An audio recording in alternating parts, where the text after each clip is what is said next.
भरत अयोध्या लौट चुके थे। नगरवासी भी सेना धूल उड़ाती हुई वापस जा चुकी थी। कोलाहल थम गया था। 2 दिन बाद चित्रकूट की परिचित शांति लौट आई थी। पक्षियों की चहचहाहट फिर सुनाई पड़ने लगी थी। हिरण कुलाचे भरते हुए बाहर निकल आए थे। राम पर्णकुटी के बाहर एक शिलाखंड पर बैठे थे, एकदम अकेले, विचार मग्न, कुछ सोचते हुए। चित्रकूट अयोध्या से केवल 4 दिन की दूरी पर था। लोगों का आना जाना लगा रहता। वे प्रश्न पूछते, राय मांगते। यह राजकाज में हस्तक्षेप की तरह होता। चित्रकूट सुंदर सुरम्य था, शांत था, पर राम वहां से दूर चले जाना चाहते थे। उन्होंने मन बना लिया चित्रकूट में न ठहरने का। इसका एक कारण और था, वहां रहकर तपस्या करने वाले ऋषि मुनियों का निर्णय। राम लक्ष्मण ने उस वन से राक्षसों का सफाया कर दिया था।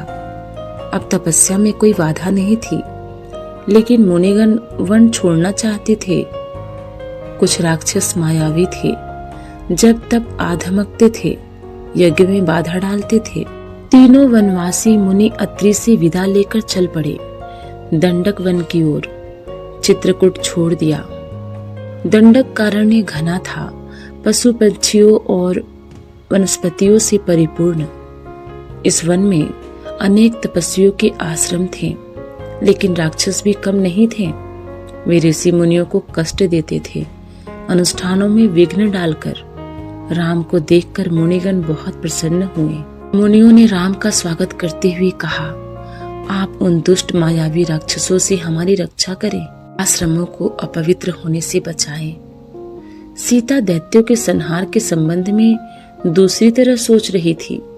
वे चाहती थी कि राम अकारण राक्षसों का वध न करें, उन्हें न मारें, जिन्होंने उनका कोई अहित नहीं किया है। राम ने उन्हें समझाया, सीते, राक्षसों का विनाश ही उचित है। वे मायावी हैं, मुनियों को कष्ट पहुंचाते हैं, इसलिए मैंने ऋषियों की रक्षा की प्रतिज्ञा की है। राम, लक्ष्मण और सीता दंडक कारण्य में 10 वर्ष रहे। स्थान और आश्रम बदलते हुए वे क्षरभंग ऋषि के आश्रम पहुंचे। आश्रम में बहुत कम तपस्वी बचे थे, सभी निराश थे।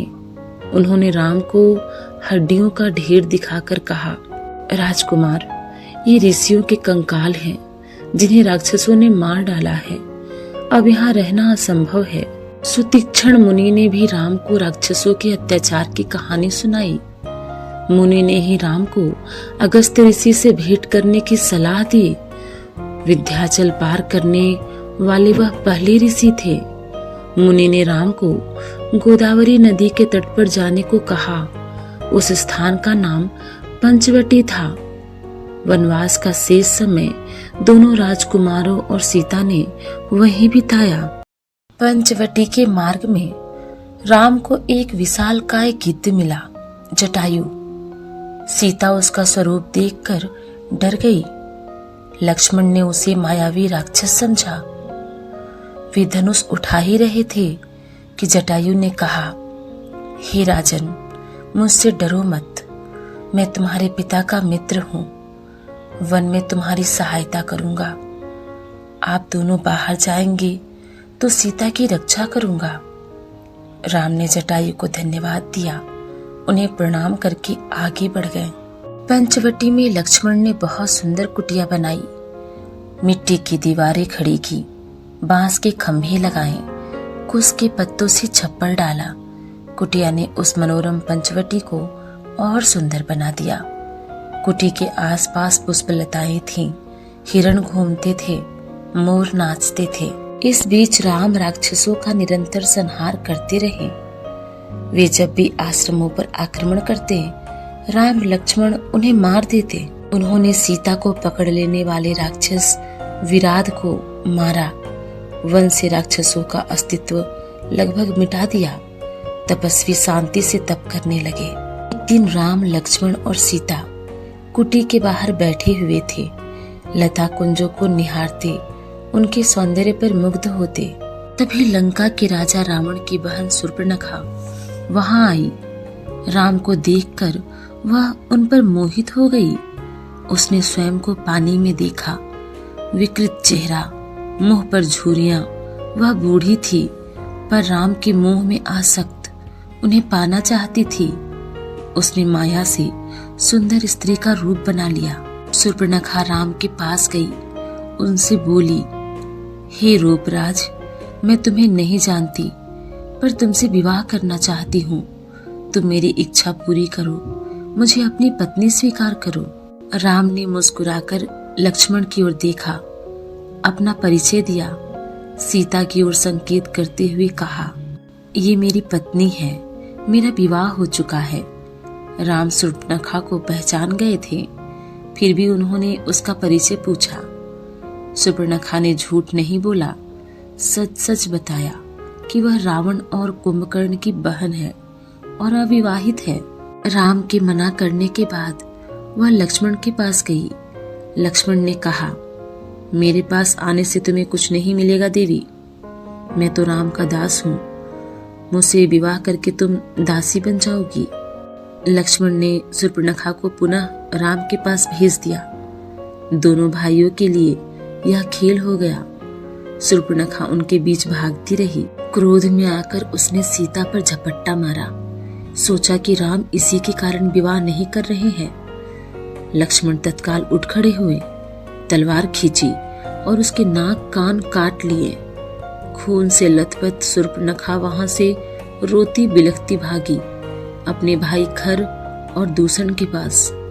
वे उसके सौतेले भाई थे, उसी वन में रहते थे। बहन शूर्पणखा की दशा देखकर खर दूषण के क्रोध की सीमा न रही। उन्होंने तत्काल 14 राक्षस भेजे। शूर्पणखा उनके साथ गई। राम जानते थे कि राक्षस बदला लेने अवश्य आएंगे। वे तैयार थे। सीता को उन्होंने सुरक्षित स्थान पर भेज दिया, लक्ष्मण के साथ। राक्षस राम के सामने नहीं टिक सके। देखते ही देखते उन्होंने सबको ढेर कर दिया। शूर्पणखा ने एक पेड़ के पीछे से यह दृश्य देखा। राम के पराक्रम से वह चकित थी। उसका मोह और बढ़ गया, साथ ही क्रोध भी बढ़ा। वह फुफकारती हुई खरदूषण के पास लौटी। इस बार खरदूषण राक्षसों की पूरी सेना के साथ चले। खर ने देखा कि आसमान काला पड़ गया। घोड़े स्वयं धरती पर गिरकर मर गए। आकाश में गिद्ध मंडराने लगे। ये अमंगल के संकेत थे, पर वह रुका नहीं, आगे बढ़ता गया। घमासान युद्ध हुआ। अंत में विजय राम की हुई। खरदूषण सहित उनकी सेना धराशायी हो गई। कुछ पिछलग्गू राक्षस बचे। वे जान बचाकर वहां से भाग निकले। भागने वालों में एक राक्षस का नाम अंकपन था। वह सीधे रावण के पास गया। लंकाधिपति को उसने पूरा विवरण बताया। अंकपन ने कहा, राम कुशल योद्धा है, उसके पास विलक्षण शक्तियां हैं, उन्हें कोई नहीं मार सकता। इसका एक ही उपाय है, सीता का अपहरण। इससे उसके प्राण स्वयं ही निकल जाएंगे। रावण सीता हरण के लिए तैयार हो गया। वह महल में चला।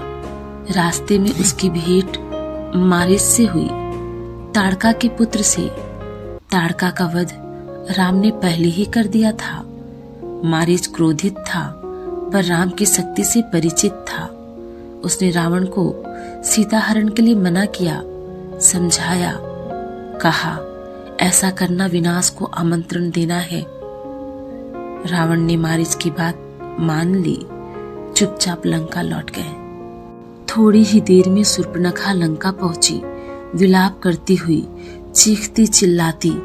रावण को पूरी घटना की जानकारी थी, लेकिन उसने शूर्पणखा को सुना। वह रावण को धिक्कार रही थी, फटकार रही थी। उसके पौरुष को ललकारते हुए शूर्पणखा ने कहा, तेरे महाबली होने का क्या लाभ? तेरे रहते मेरी यह दुर्गति। तेरा बल किस दिन के लिए है? तू किसी को मुंह दिखाने लायक नहीं रह गया है। शूर्पणखा ने राम लक्ष्मण के बल की प्रशंसा की। सीता को अति सुंदरी बताया। कहा कि उसे लंका के महल में होना चाहिए। सुपर्णखा बोली, मैं सीता को तुम्हारे लिए लाना चाहती थी। मैंने उन्हें बताया कि मैं रावण की बहन हूँ। क्रोध में लक्ष्मण ने मेरे नाक कान काट लिए। रावण फिर मारीच के पास गया। खरदूषण की मृत्यु से वह कुछ घबराया हुआ था। रावण ने मारीच से मदद मांगी। मारीच चाहता था कि रावण सीताहरण का विचार छोड़ दे। इस पर रावण ने उसकी नहीं सुनी, उसे डांटा और आज्ञा दी, मेरी मदद करो। मारीच जानता था कि दोबारा राम के सामने पड़ने पर वह मारा जाएगा। राम उसे नहीं छोड़ेंगे। रावण मारीच के मन की बात भाप गया। उसने क्रोध में भरकर कहा, वहां जाने पर हो सकता है राम तुम्हें मार दे, लेकिन न जाने पर मेरे हाथों तुम्हारी मृत्यु निश्चित है। विवश होकर मारीच को रावण का आदेश मानना पड़ा। रथ पर बैठकर रावण और मारीच पंचवटी पहुंचे। कुटी के निकट आकर मायावी मारीच ने सोने के हिरण का रूप धारण कर लिया। कुटी के आसपास घूमने लगा। रावण एक पेड़ के पीछे छिपा था। उसने तपस्वी का वेश धारण कर लिया था। सीता उस हिरण पर मुग्ध हो गई। उन्होंने राम से उसे पकड़ने को कहा। राम को हिरण पर संदेह हुआ। वन में सोने का हिरण? लक्ष्मण बड़े भाई की बात से सहमत थे, पर सीता के आग्रह के आगे उनकी एक न चली। सीता की प्रसन्नता के लिए राम हिरण के पीछे चले गए। उन्होंने सोचा, वन में इतने समय के प्रवास के दौरान सीता ने कभी कुछ नहीं मांगा। उनकी यह इच्छा अवश्य पूरी करनी चाहिए। कुटी से निकलते समय राम ने लक्ष्मण को बुलाया, सीता की रक्षा करने का आदेश दिया। कहा, मेरे लौटने तक तुम उन्हें अकेला मत छोड़ना। लक्ष्मण ने सिर झुकाकर उनकी आज्ञा स्वीकार कर ली। सीता कुटी में थी। लक्ष्मण धनुष लेकर बाहर खड़े हो गए।